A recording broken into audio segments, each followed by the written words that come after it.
오늘 우리에게 주시는 하나님의 말씀 마태복음 16장 24절에서 25절의 말씀입니다. 다 함께 합독하시겠습니다. 이에 예수께서 제자들에게 이르시되 누구든지 나를 따라오려거든 자기를 부인하고 자기 십자가를 지고 나를 따를 것이니라. 누구든지 제 목숨을 구원하고자 하면 잃을 것이요 누구든지 나를 위하여 제 목숨을 잃으면 찾으리라. 아멘. 저는 오늘 본문을 통해서 나를 따라오려거든이라는 제목으로 하나님의 말씀을 나누고자 합니다. 예수님이 하신 말씀입니다. 누구든지 나를 따라오려거든. 우리의 신앙 여정을 살펴보면 크게 두 단계가 있는 것 같습니다. 그 처음 단계는 예수님의 부르심을 듣고 응답하는 것입니다. 인생 경로의 어느 지점에서 우리 각자는 예수님의 부르심을 들었습니다. 수고하고 무거운 짐진 자들아, 그때 우리가 지고 가던 짐은 무엇이었습니까? 질병, 장애, 가난, 실패, 실직, 사랑하는 가족과 이별, 장래에 대한 불안감, 죄와 형벌에 대한 두려움, 채워도 채워지지 않는 인생의 허무감 등 나를 힘들게 하고 낭만케 하는 그 무엇으로 인생의 짐의 무게가 느껴지고 피로감을 느꼈습니다. 그때 우리는 주님의 초대에 응할 수 있었습니다. 다 내게로 오라. 내가 너희를 쉬게 하리라. 이 주님의 초청 말씀이죠. 이 주님의 음성을 듣고 우리는 가던 길을 잠깐 멈췄습니다. 그리고 주님을 만났습니다. 그 주님 안에서 우리는 좋은 것들을 발견했습니다. 지금까지 기대하지도 않았던 것들입니다. 세상이 줄 수 없는 평안과 기쁨을 찾았습니다. 우리의 지친 영혼은 쉼을 얻었고 생수로 새 힘을 얻었습니다. 인생의 새로운 의미가 찾아왔습니다. 우리는 새로운 피조물이 되었습니다. 옛 것들은 지나가고 새 것들이 되었습니다. 우리는 하나님의 자녀가 되었습니다. 영생을 얻었고 부활과 천국을 유업으로 받는 산 소망을 갖게 되었습니다. 이것이 신앙 여정의 첫 단계입니다. 사람의 일생이 견준다면 유아기에서 소년기, 아마 초등학교 학생 때와 같은 것이라고 할 수 있겠죠. 젖을 먹고 자라는 아이의 모습을 보면 정말 놀랍습니다. 거의 하루가 다르게 포동포동 살이 붙고 키가 자라고 체주가 늘어가죠. 또한 그들은 얼마나 행복합니까? 예수님을 만나 새로운 생명을 얻게 되었을 때 우리의 영적 모습이 또한 이와 같습니다. 우리는 예수님의 초청에 긍정적으로 응답함으로써 사실 세상에 그 어느 누구도 두렵지 않는 행복을 얻게 되었습니다. 또한 어린아이는 정말 귀엽고 사랑스럽습니다. 우리 사모님이 휴대폰을 들여다보시면서 만면에 미소를 지으실 때가 있습니다. 미국에 있는 손녀 시아의 사진이나 동영상을 보실 때입니다. 아직 1살 반이 채 되지 않는 아이죠. 저도 지금까지는 제 유일한 손자의 새 사진이나 동영상을 들여다볼 때만큼 행복할 때가 없는 것 같습니다. 이 아이는 벌써 초등학교 1학년이 되었습니다. 저는 그래서 이제는 전처럼 휴대폰을 많이 들여다보지는 않습니다. 한 2번이나 3번. 예수님을 믿게 된 지 얼마 안 되는 초신자를 지켜보시는 하나님의 마음이 바로 이와 같으실 것입니다. 자기 아들의 피로 되사신 귀하고 귀한 생명입니다. 너희 하나님 여호와가 너의 가운데 계시니 그는 구원을 베푸실 전능자이시라. 그가 너로 말미암아 기쁨을 이기지 못하시며 너를 잠잠히 사랑하시며 너로 말미암아 즐거이 부르며 기뻐하시리라. 이것이 우리 하나님이 우리를 보시는 모습이 아니겠습니까? 그런데 만일 이 아이들이 성장을 멈춰버린다면 그래도 그 모습이 사랑스러울까요?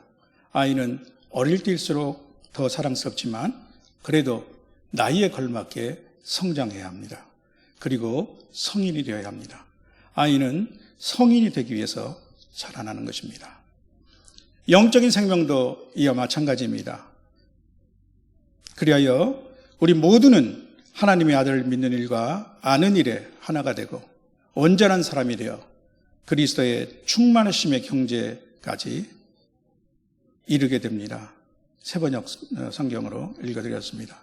에베소서 4장 13절 말씀이죠. 우리 개역개정에서는 그리스도의 장성한 분량이 충만한 데까지 이르게 됩니다라고 말씀하고 있습니다. 여기까지가 우리가 예수님의 부르심에 호응하여 주님께 다가갔을 때 우리 안에 일어나는 생명의 변화의 모습입니다. 성도 여러분, 이제 신앙의 여정 그 두 번째 단계를 살펴보겠습니다. 오늘 본문과 관계되어 있습니다. 그것은 예수님을 따라가는 것입니다. 우리는 이것을 제자도라고 말하기도 합니다. 이 말씀은 어떤 한 사건이 일어난 후에 이어서 예수님이 하신 말씀입니다.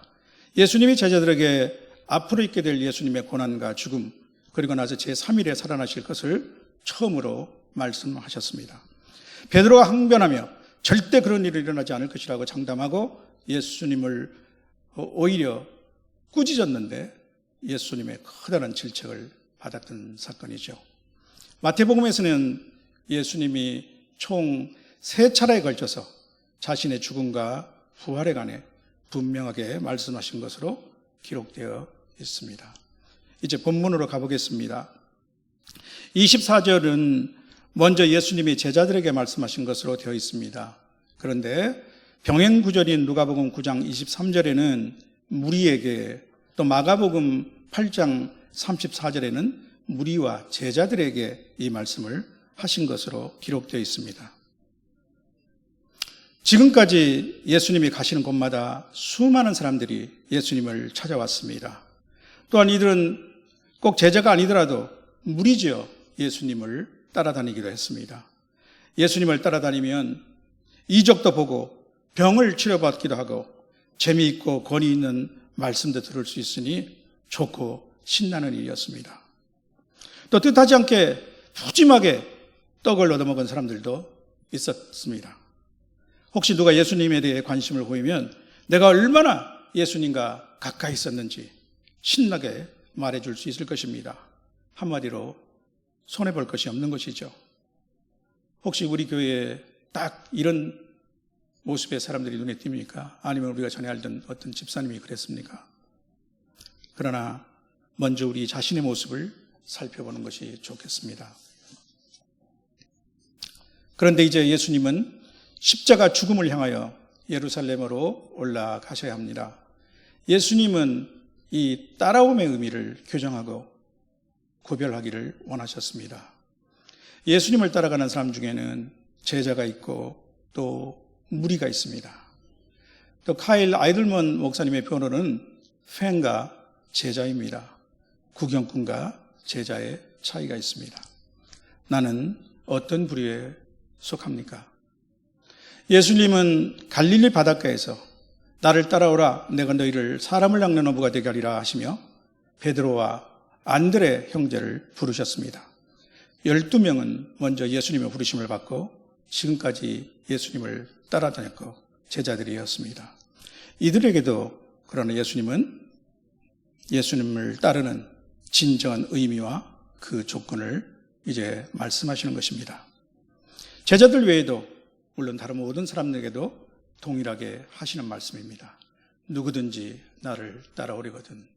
예수님을 따라가고 싶은 마음이 있는 사람, 예수님을 따라가기로 작정한 사람입니다. 그 중에 오늘 우리도 포함되어 있는 것으로 믿습니다. 우리의 신앙 여정에는 결정의 순간이 옵니다. 예수님을 따라가느냐 마느냐 하는 것은 선택사항입니다. 그것은 의도적인 선택입니다. 결연한 마음의 결정입니다. 순간적인 충동이나 분위기에 편성할 것이 아닙니다. 우리가 수련회에 가서 주님께 헌신할 사람 일어나세요 하면 그때는 그 분위기에 휩쓸려서 일어난 적도 있고 또 그 다음에 후회한 적도 있고 그렇죠? 우리가 다 예수님을 따를 수는 없습니다. 방관자로 머물기를 원하는 사람도 예수님을 따를 수 없습니다. 이후 마태복음 19장에서는 한 부자 청년의 이야기가 있지 않습니까? 그는 영생을 얻기 위한 방법을 알기 위해서 기쁜 마음으로 예수님께 왔습니다. 그러나 나를 따르라 하시는 예수님의 말씀을 듣고 근심하여 떠났습니다. 예수님의 뒤를 따른다는 것은 그리스도와 같은 방향으로 목표로 향하는 것입니다. 그리스도를 앞서지 아니하고 그의 영으로 인도하심을 받고 그의 발자취를 따르는 것입니다. 딴 길로 가지 않는 것입니다. 문득 벌써 한 30여 년 전 프랑스 알프스 산맥 중에 한 곳에서 스키를 타러 갔을 때 한 장면이 생각이 납니다. 매우 우스웠던 장면이라 가끔씩 저희 부부는 이 장면을 상기하며 웃곤 했는데 그 이야기를 마지막으로 한 지도 이제는 많이 오래된 것 같습니다. 한 10명 남짓 되는 유치원급 아래에 꼬마아이들이 우리의 눈에 들어왔습니다. 모두 노란 헬멧을 쓰고 자기 키만큼 되는 작은 스키를 타고 강사 뒤를 줄줄 따라가고 있었습니다. 노란 헬멧 때문인지 꼭 병아리 때 같았습니다. 맨 마지막에는 이들보다 머리 하나는 더 큰 아이가 다소 엉거주춤한 폼으로 나타났는데 저희 작은 아들이었습니다. 당신은 초등학교 2학년생인데 다른 초급반에 빈자리가 없었던 모양입니다. 그런데 맨 앞에 아이가 갑자기 소리내어 울기 시작했습니다. 엄마가 생각났는지 아니면 매서운 바람이 너무나 차가웠던지 그 이유는 모르겠습니다. 그러자 모든 아이들이 약속이나 한 듯이 엉엉 울기 시작하는 것입니다. 그럼에도 불구하고 대우를 이탈하거나 포기하는 아이는 없었습니다. 저희 애를 제외한 모든 꼬마 아이들이 똑같이 엉엉 울면서 그러면서도 흐트러짐 없이 일렬종대로 선생님을 뒤따라갔습니다. 그 모습이 얼마나 웃기든지 정말 오랜만에 다시 그 잊혔던 기억이 살아나서 저는 한동안 웃지 않을 수가 없었습니다. 여러분은 크게 안 웃으시는데 제 말주변이 부족한 모양입니다. 그 장면을 직접 보셨어야 합니다. 주님은 자기를 따라가는데 두 가지 조건을 제시하셨습니다. 첫째로 그것은 자기를 부인하는 것입니다. 예수님을 따라가는데 장애가 되는 자아는 무엇입니까? 본문의 맥락에서는 무엇보다 이기적 본성일 것입니다. 그리고 또한 자존심이나 허영심일 수도 있습니다. 용기 부족이나 두려움, 인내심 부족이나 게으름, 나쁜 습관이 될 수도 있을 것입니다. 어쨌든 영적 전투에서 가장 어려운 상대는 나 자신입니다. 우리 담임 목사님께서 항상 강조하시는 말씀이시죠. 부인해야 할 자기는 혈과 육에 속한 것입니다. 하나님 나라를 유업으로 받을 수 없는 것입니다. 둘째로 자기 십자가를 지는 것입니다.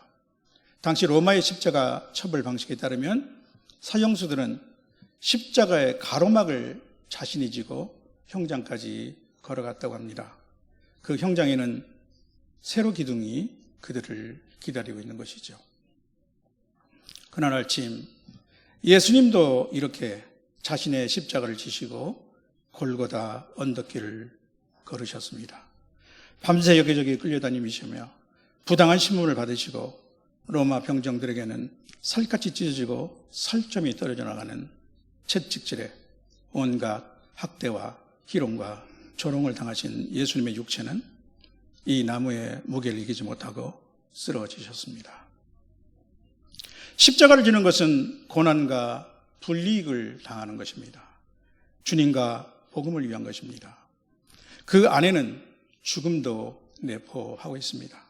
십자가를 지는 것에 대해서 몇 가지 의미를 살펴보겠습니다. 첫째로 이 십자가는 자기를 부정하지 않으면 질 수 없는 것입니다. 자기가 살아나면 중도의 십자가를 버리게 됩니다. 도망치게 되는 것이죠. 자기를 부정하는 것은 십자가를 지게 되는 필수 전제 조건이며 또한 우리가 지는 십자가 안에 들어있는 핵심은 자기를 부정하는 것입니다. 둘째로 각자 자기의 십자가를 지는 것입니다. 하나님께서 예수님을 따라가기로 작정한 우리 각자에게 주시는 십자가가 있습니다. 그것은 바로 나에게 맡겨진 십자가입니다. 남에게 전가할 수 없는 것입니다.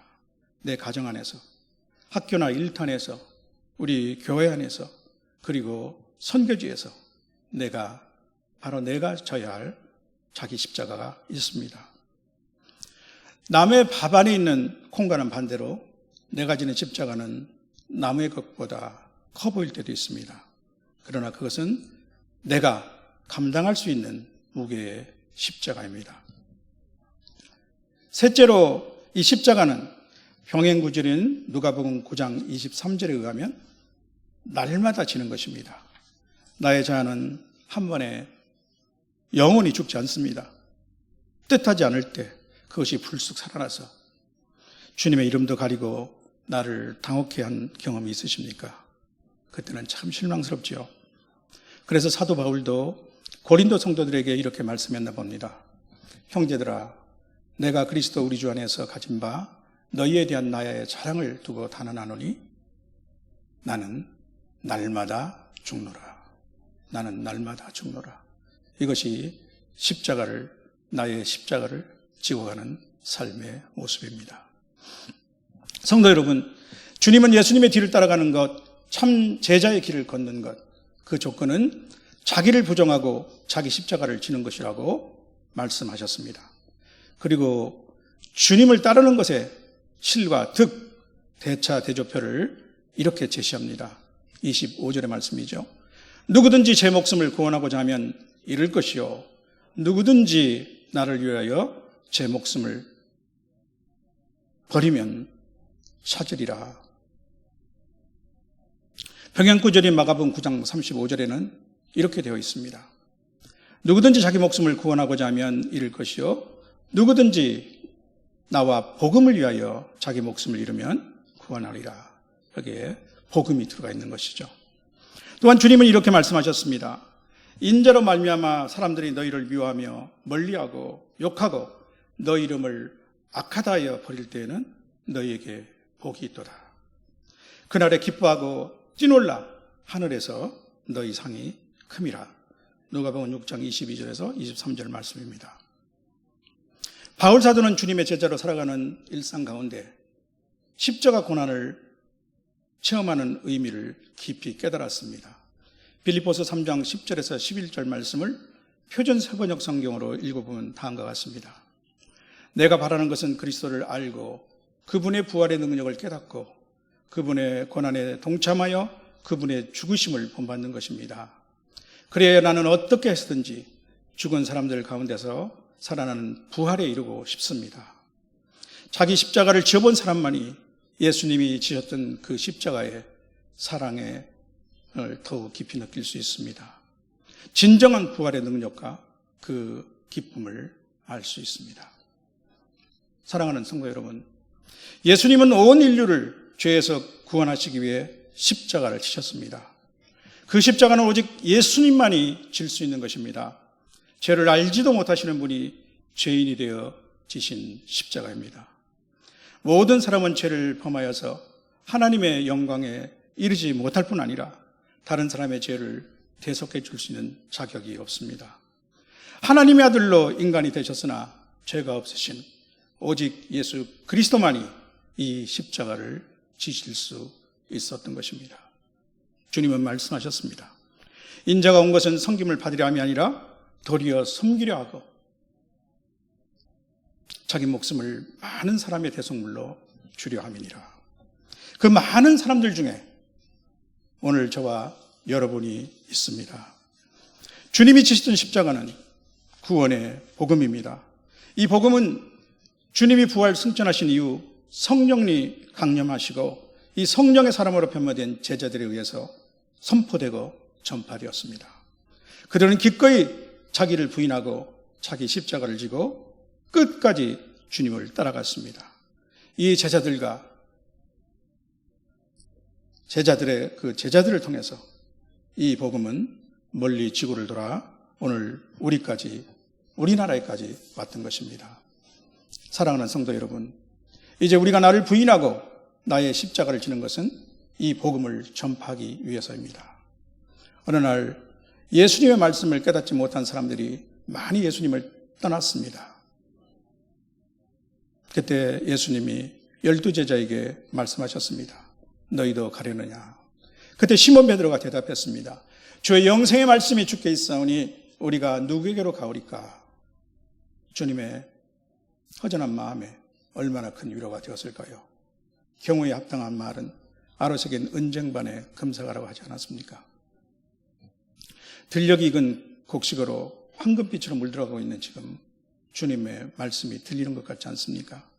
추수할 것은 많되 일꾼이 적으니 그러므로 추수하는 주인에게 청하여 추수할 일꾼을 보내주소서 하라. 이 영혼의 추수에 참여하는 일꾼이 제자들입니다. 제자는 자기를 부인하고 자기 십자가를 지고 예수님을 따르는 사람입니다. 그 주님이 오늘 우리에게 너는 나를 따르기를 원하느냐 묻고 계십니다. 이 말씀을 듣는 모든 분들이 아멘이라고 화답하시길 소망합니다. 혹시 이 제자의 길을 걷고 있던 중 무슨 이유에서든지 잠시 자기 십자가를 내놓은 분이 계십니까? 이제 다시 피곤한 손과 연약한 무릎을 일으켜 세울 때가 되었습니다. 오늘 내가 처한 삶의 현장에서 자기를 부인하고 자기 십자가를 지고 주님을 따르기로 다시 작정하는 저와 여러분이 되시기를 주님의 이름으로 축원합니다.